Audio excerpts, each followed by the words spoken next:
नमस्ते, कुरा गरौँ पहिले यो र 10 जनाले थोरै नुन हालेर यसमा हालेर चेस कमिला राखेर आधा काट्नुहोस्। अनि बेकन बेर्नुहोस् र पिठो र त्यसपछि अन्डा हाल्नुहोस् र त्यसपछि यो र गहिरो फ्राई गर्नुहोस् र त्यसपछि यसलाई खानुहोस् र यसको आनन्द लिनुहोस्।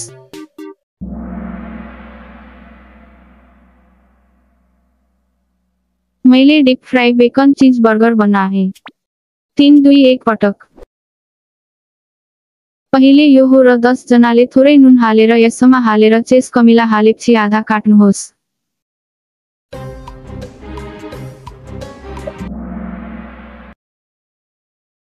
अनि बेकन बेर्नुहोस् र त्यसलाई पिठोमा राख्नुहोस् र त्यसपछि अन्डा हाल्नुहोस् र त्यसपछि यसमा राख्नुहोस् र गहिरो फ्राई गर्नुहोस्।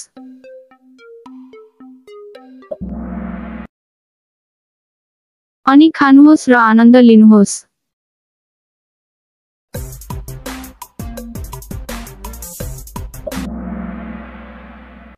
त्यो बारेमा प्रश्नहरू रमाइलो लाग्यो पहिले यो र 10 जनाले थोरै नुन हालेर यसमा हालेर चेस कमिला राखेर आधा काट्नुहोस्।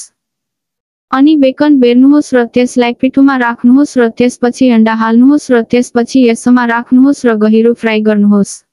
अनि खानुहोस् र आनन्द लिनुहोस्। पछि भेटौला र पछि भेटौला।